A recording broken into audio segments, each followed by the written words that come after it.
мастер-класстарда ғана көрсететін керемет булочкиді сіздермен бірге жасайтын боламыз. 4 өрімді булочки қалай жасалу жолын, 3 өрімді булочкидің қалай жасалу жолын, және де 1 өрімді булочкидің қалай жасалу жолын бірге жасайтын боламыз. Міндетті түрде видеоның соңына дейін қараңыздар. Дәмі деген өте тіл үйрер болып шығады.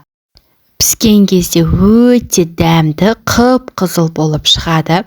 Және де жасалу жолы өте қарапайым рецептен жасалады. Ал ендеше жасауға кірісейік. Бізге қажетті толық заттарымыздың барлығы мен описание бөліміне жазып қоямын. Ең алдымен ыдысымызға жылы суымызды құйып, және де тұзымызды салып, сүтімізді құйып, ашытқымызды салып, сұйық майымызды, жұмыртқамызды және де қантымызды салып, жақсылап тұрып араластырып алып, ұнымызды салып, қамырымызды үйге кірісеміз. Неге осылайша қамырымыз дайын болды? Қамырымызды илеген кезде өте сұйық қылмаймыз, өте тастай да қылмай илеп шығамыз.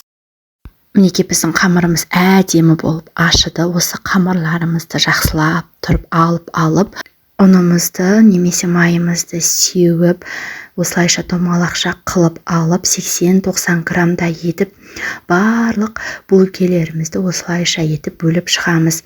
Таразымен өлшеп алсақ та болады. Мен осылайша көз мөлшерімен өлшеп алдым. Мінекей осылайша барлық қамырларымызды әдемілеп тұрып, доп-домалақ қылып алып шығамыз. Барлықтарын бірдей домалақ қылуымыз керек. Қамырымызды жазып алуға кірісеміз. Мінекей дәл осылайша видеодағыдай етіп қолымызбен жазып аламыз. Қамырымызды жазған кезде қамырымыз өте қатты жұмсақ және қалың болып кетпеуі керек. Барлықтарын осылай қылып алып аламыз. Мінекей ең алдымен мен бірінші 1 өрімді өріп жасап атым. Дәл осылай етіп ортасынан алып, домалақтап, бәрін домалақып шыға береміз.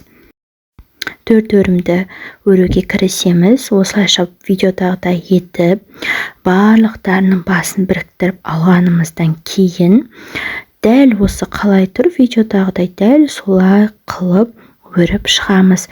Ең алдымен қалай өріп шыққаны туралы мұқият қарап алуларыңызды сұраймын.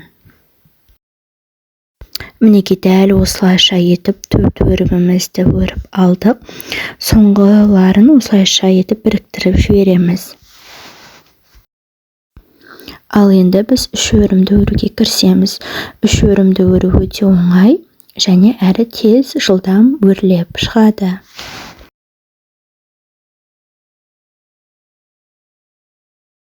Мінекей дәл осылайша етіп доп-домалақ қылып жасауымызға да болады. Мінекей булочкаларымыз дайын болды. Бетіне жұмыртқамыздың сарысын барлық жерлеріне жағып шығамыз. Булочкаларымыздың барлық жерлеріне макымызды сеуіп шығамыз. Мінекей біздің өте керемет, дәмі деген бап-балғын болып пісетін, құрамы өте қарапайым ғана заттардан жасалатын булочкиміз пісіп дайын болды. Сіздер де міндетті түрде жасап көрулеріңізге кеңес беремін.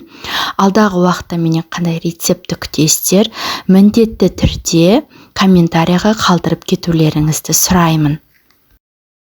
Мінекей біздің булочкаларымыздың барлықтарын ортасынан бөлген кезімізде де барлық жерлер пісіп шықты, өте жүмсақ болып піседі.